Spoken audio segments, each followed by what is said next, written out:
Good evening, my friends. I know this is coming pretty late in the week, but I had a busy first week at school.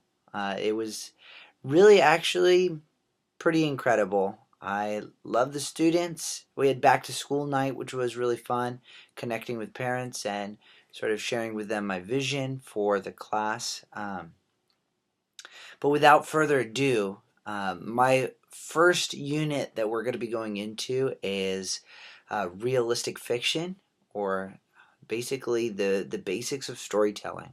This is going to be a 7th grade English class lesson. And so our first lesson is going to be, where do stories come from?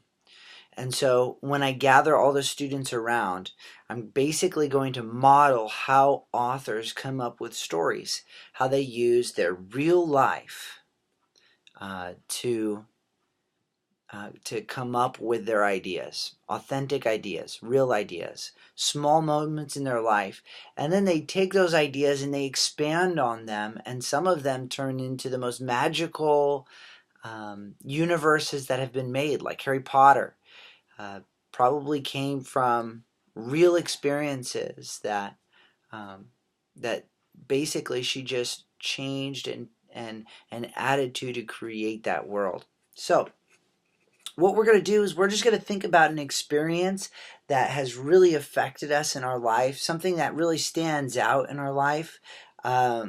And I'm going to just start writing ideas that come to my head. So when I was in 7th grade, there was a time where during lunch we would go out and play basketball. So I'm going to start with that. We were on the blacktop playing basketball.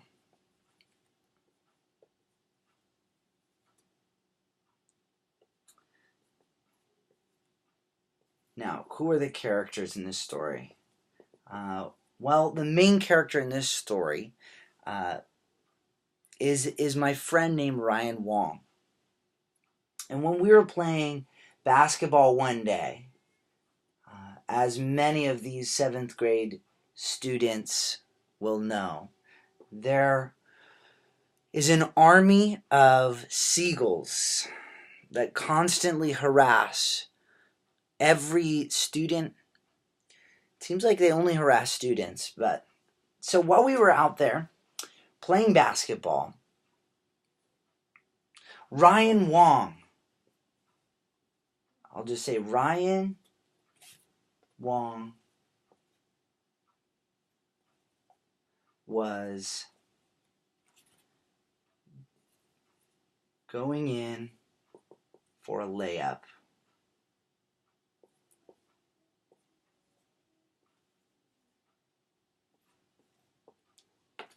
So this sets the scene, this sets the characters, and what happened as he was going up for the layup was I was going to block, and he, as he was going up, a seagull expertly,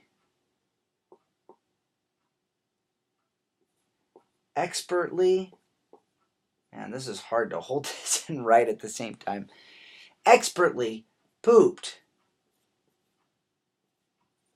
on his face. Let's just stop right there. So, we just have this one tiny little moment. It's a moment from real life, but it's amazing because I remember that moment so vividly. We could stop right here, and this becomes our initial idea. This becomes the beginning of a story. So we use this real life experience, and we could take this, the different details in this, and begin to expand on it. But when we're first brainstorming for our ideas, what we do is we just take a moment in our own life and we write that out, and we don't need to write the whole thing out. We just need to write that basic, that clear moment that we remember, and that moment is going to be used to expand upon and added to and even made fictitious so that we can come up with our own story.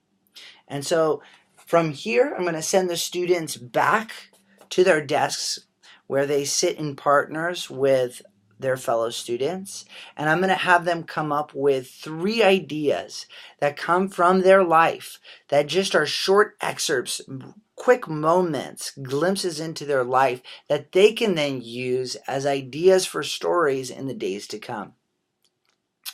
After they come up with those 3 ideas, I'm going to have them switch papers with their peers, and they're going to read the ideas, and then I'm going to have everyone together sort of collaborate and share some of the ideas. And hopefully we'll get some funny ones, and hopefully we'll get some interesting ones that we can begin to build on. And as we talk about the other aspects of storytelling, characterization, setting, all of those things will come into play. And this is the very, very, very beginning inception stage.